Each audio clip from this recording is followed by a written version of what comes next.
me use a proper word. Let us say constrained. I'll be very classy about it. Constrained by Barry from Honolulu and his girlfriend and the girls around him in the sorority. They have constrained the FBI. The CIA, don't even tell me about the CIA, please. You look at John Brennan, I saw a hollow voice. I saw a hollow body emitting foul air.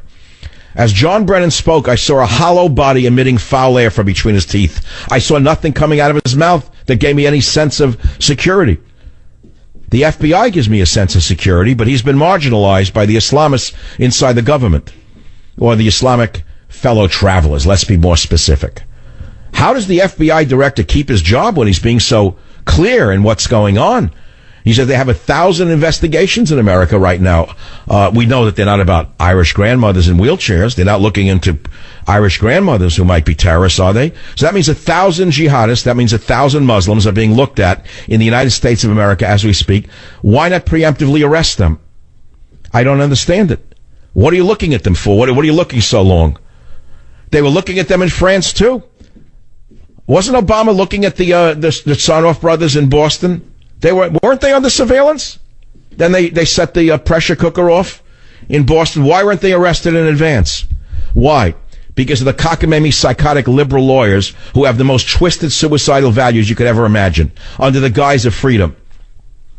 The lawyers prevented the FBI from arresting the Sarnoff brothers. And of course they set the bomb off in Boston. So there are many of them ready to go here in America, who the FBI's been watching. They could arrest them preemptively, put them in a gigantic holding area, treat them humanely, and not let them out until the war on terror is more or less under control, until the flame starts to die out. Keep them almost eternally in an American Guantanamo. Give them 3 meals a day, give them whatever they need to feel comfortable, and conduct trials for all of them. Why can't you do that? Tell me why you wouldn't do that in a time of war. It was done in World War II. During World War II, would you have brought in Germans? Let me ask you something. You're at war with Hitler. Hitler's declared war on you.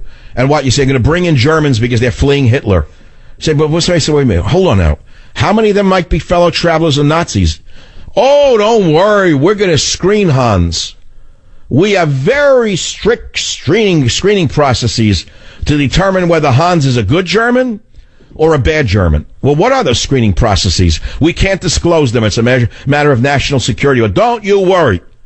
Us girls have it under control. We can screen as many of those Germans as necessary to only let the good ones in, because our sieve is so fine that not one bad German will get in. Not one saboteur will get in who will blow up a train. Not one saboteur will get in who will blow up a day school. Not one saboteur will get in who will blow up a pizzeria or a cafe, because we are so smart. And so instead of not letting the Germans in, we're going to screen the Germans. And we're going to hope for the best, because that's who we are as a nation. Those are our values. We are optimists and we trust people. We are good, liberal progressives. And on that note, I think I'll rest and take a phone call. Let's go to Patty, WMAC Radio in Georgia. Make your point. Please go ahead. You're on the Savage Nation. The intelligence that France used to bomb Syria came from Obama. Obama had the intelligence, never acted on it. Well, okay, but it begs the question of why didn't Obama act on it a week before the attacks in France? Because he's working on the other side. You were right about that. Well, there's only three conclusions that can be drawn with the empty suit. One, he's stupid.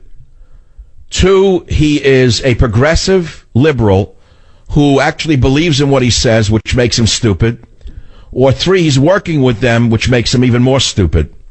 In either case, he's not fit for office. He's loyal to Islam. He said it. Well, but remember, you see, you say that and you're not thinking clearly. There are many Muslims who are loyal to Islam but are not fanatical murderers. I've said that. It's true.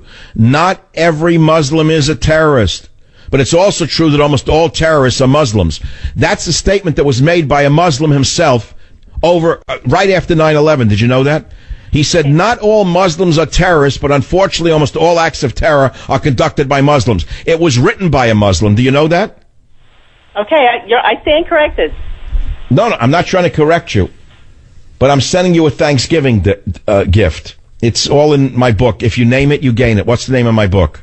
Government Zero. Thank you. But do you promise to put it out on the Thanksgiving table, along with the turkey, to try to trigger conversation amongst ignorant fools who don't know what's going on around them? Please do. Please do. If you have a copy, bring it to Thanksgiving dinner and try to discuss what's going on. And if you can't get people to talk about what's going on and the danger we're in, then what hope is there for the country? That's what I want to know. Look, don't progressives pride themselves on being open-minded? That's how to start the conversation. Let's say you have a Bernie Sanders in-law. Someone who looks like him, talks like him, walks like him. Someone who is as ignorant as Bernie Sanders, but he's so bigoted in his liberalism that his mind is made up. So you say, look, Bernie, I know you're an open-minded man, aren't you? What's he going to say? No, I'm not. Yeah, I'm open-minded. He'll be a little, defensive. Are you at least willing to discuss what must be done to stop radical Islam from hurting us again? Yeah, well, maybe. It was not that right-wing racist stuff. And then say to him, Bernie, I read a book which says there's a dance of death in the West and actual death in the Middle East, courtesy of the Islamofascists. And stop right there. Read one sentence. And then say, Bernie, what do you think of that? Well, No, Bernie, listen. Is there a dance of death in the West, Bernie? Or read in the next one. The Caesar in the White House entertains himself with 1,000 sycophants, partying on behind closed doors as if the Islamo-fascist hand will not touch him. Bernie, do you agree with that or not? You see what I'm saying? You can do it with one sentence. You don't need a whole book. 855-400-7282 phone number. MichaelSavage.com website. Government Zero, the best-selling book, 6th in a row. I have one wall in one of my houses that has all of the plaques with all of my best-selling books. It shows the cover. It shows the New York Times list and where it wound up the first week. I counted them last night. I usually keep them in a closet. People put their awards up. I really don't. I had them all stacked up in a closet. I had nothing to do yesterday, so I got out a hammer and picture hangers. I couldn't believe what I looked at. There were 3 on one wall. There were 4 on another wall. 7 best-selling books in a row. Now, what am I trying to say to you? If so many people are listening to my show and buying my books, what are they trying to say in buying the book? They're making a statement. They agree with me or they wouldn't buy the book to begin with. They agree that we have a government of no borders, no language, and no culture.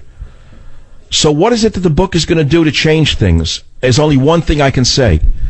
The book itself is a billboard. Just putting the cover, the book, on a table and saying not a word says like a billboard in your house. Maybe, just maybe, you can have one person in your family who is an ignoramus open their eyes before it's too late. And that's all I'm going to say on the book, because this is not about a book. It's not about the sale of a book. It's about the death of a nation.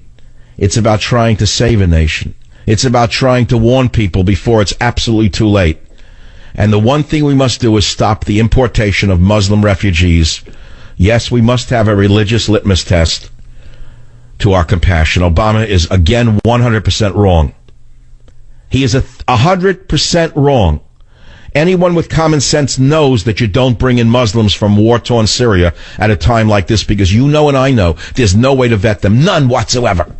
Common sense would say don't bring them in. And yet he's doubling down. Why? There's a couple of reasons.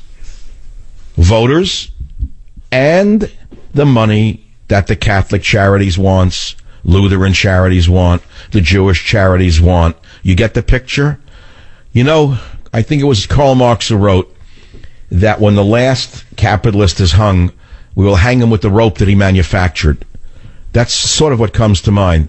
Must take a quick one. Back in a minute. Join the Savage Nation. Call now, 855-400-SAVAGE, 855-400-7282. Savage. Hey, our Savage Nation is sponsored by SwissAmerica.com, the only company I trust for wealth insurance, gold and silver. Call 800-BUI-C. It is the Savage Nation. We've been talking about what to do to stop the next attack. Rocky on WDRC, fire away. You're up on the Savage Nation. It's a pleasure and a privilege, Dr. Savage. I was on a flight from Las Vegas, Nevada to Hartford, Connecticut. I had your illustrious reading of Government Zero, which is a fantastic piece. I was mocked and chastised by people ahead of me when they turned and saw the cover. So I invited anyone who wanted to sit next to me in the empty seat to stop drinking their liberal berry Kool-Aid and get educated, and maybe if I could save one of you, my job will be done. And I guarantee you none of them would take you up, right, on your offer? No, sir, they did not. They looked at me, and I said, throughout the whole flight, one guy said to me, where did you get it? I said, I bought it at a bookstore, and I said, it's the best piece of literature I've ever read in my life. Especially. Well, let me ask, wait, hold on. Was this before Paris or after it? Actually, I flew out on Saturday, so it was after it. So the idiots still don't know what's going on? The moron, liberals, stupid, sympathetic, progressives still don't know what's going on around them? They still believe in the empty suit? Okay, Rocky, thanks for that update. I'm not surprised. Liberals are amongst the most bigoted people I've ever met in my life. Here's one for you Democrats. Minnesota Democrat ends bid for state assembly seat after sympathetic Islamic State tweet. Dateline today, Minneapolis. A Democratic candidate for the Minnesota House ended his campaign Sunday after he tweeted that the Islamic State group, quote, isn't necessarily evil, and its members were doing what they thought was best for their community. My friends, liberalism is a mental disorder. The progressive Islamist allegiance is overwhelmingly alive in America. Your neighbor is a threat to your very survival. The bigotry of liberals will unfortunately sink the ship of state. God bless America.